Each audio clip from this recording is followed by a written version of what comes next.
Someone sent me a link to an article that has apparently been pretty popular, even though it was written quite a while ago. The article is entitled 8 Reasons Why the Worship Industry is Killing Worship.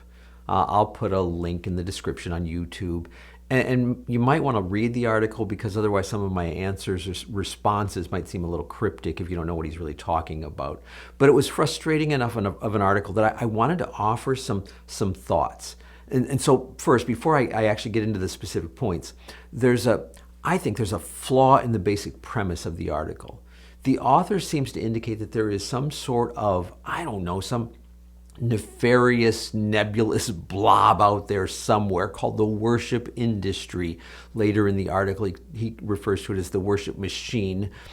Honestly, I'd be interested in an exact definition of what that is. Is it some kind of gigantic conspiracy to undermine the church as a whole?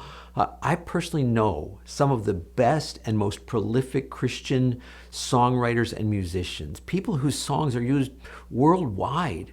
They would be part of the worship industry, as he calls it, and I know they have hearts that truly want to help people engage in worshiping God. Are they wrong for desiring that? I don't think so. Are they perfect? Of course not. All right, so with that as kind of a foundation, let's look at each of these 8 points. First one, its sole purpose, talking about the worship industry, is to make us feel something. So where exactly is that written? Again, this evil force, the worship industry, wants us to feel something. Ask the songwriters if that's their main motivation. The ones I know would say emphatically no. But I would say that worship divorced from feelings isn't really worship. God doesn't primarily want us to come in and sing some songs. He wants our hearts. The author uses a quote from the late Dr. Robert Webber that worship is doing God's story. I don't know, that just to me seems to miss the point of biblical understanding of worship. People in the Bible, their attention is focused on God. It's to reverence Him, to honor Him. So that seems to miss that understanding. Look at the biblical glimpses that we get of worship in heaven in the book of Revelation. How could those folks there cry out with a loud voice or fall on their faces without any feeling? They couldn't. And so I'm not saying feeling should be the main thing, but it certainly can't be removed from it either. Second one. The industry hijacks worship. I'm a bit confused by this one. I agree that worship should look beyond us and our experience. It's about God and honoring Him. But I have frequently heard people make the same statement that the author does. I can't worship with that kind of music, used by those who advocate a very traditional style of worship. So how can that be attributed to the worship industry? I would suggest that the hijacking of worship is more about us and our sinful nature than it is the worship industry.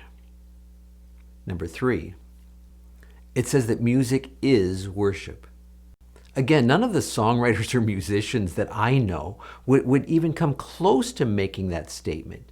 They would all agree that things like prayer and spoken words of praise and giving and lots more can all be worship. It certainly doesn't need to be music. At the same time, I'll quote Dr. Robert Webber. He said that music is the wheels on which worship moves. That's a really good point.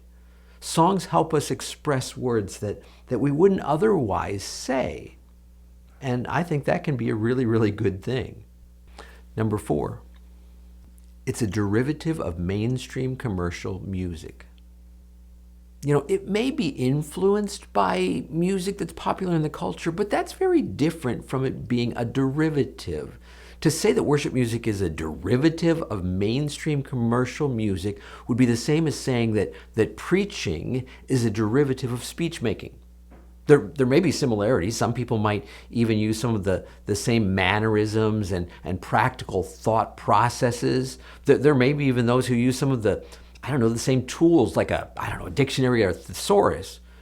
But that hardly makes preaching a derivative. And beyond that, using forms of music that are mainstream and popular, that's nothing new. It's been done for generations in the church. Why is it suddenly a bad idea now? Number 5, it perpetuates an awkward contemporary Christian media subculture. The further into the article I read, the more frustrated I got. I'm not entirely sure this one even warrants a response, honestly.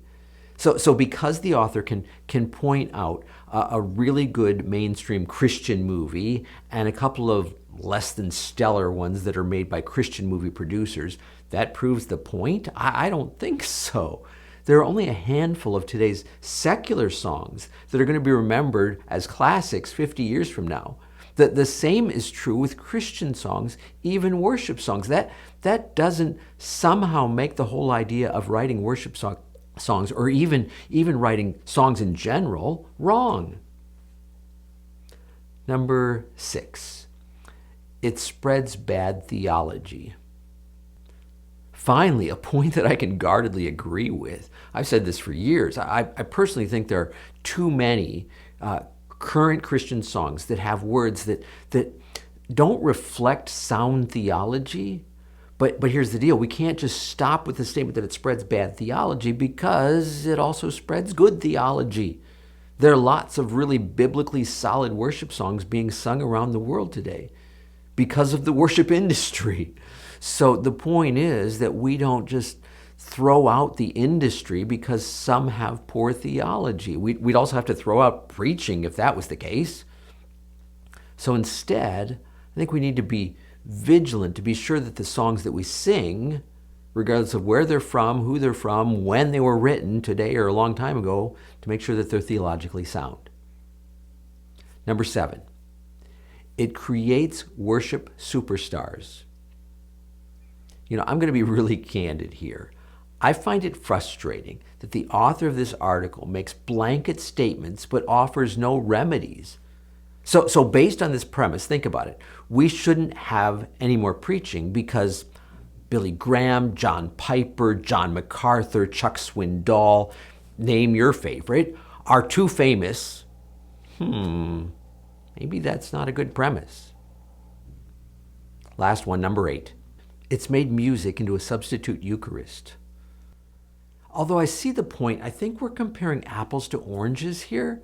If we recognize that worship is God-directed, then the Eucharist really isn't worship.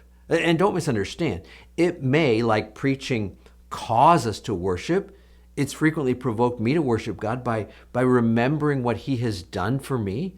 As I've encountered the Lord through His body and blood, I have often been, can I say, inspired to worship, but the actual act of communion is not God-directed. And so to compare the Lord's table with songs of worship, it's not really a fair comparison. All right, let me offer a kind of a final conclusion here. I think the author does offer some good warnings for us, but his throw the baby out with the bathwater approach is way too extreme. The worship industry, again, whatever that is, has offered us a lot that I think we should be grateful for. So to trash the whole thing and everybody involved in it simply because of some abuses, that's going overboard. Here, let me offer a positive approach. I think that the heart behind the article seems to say, I want what we do to be real. It should be Christ-focused. And I would agree. I think that most Christian songwriters and musicians want that same thing. Here, think about it this way. Rather than demanding that all those who did or said wrong things be thrown out of the church, most of the time the Apostle Paul simply taught what was right. That might be a good approach for all of us to consider. Brought to you by myworshipleadingcoach.com. Helping you to be more fully equipped as a worship leader.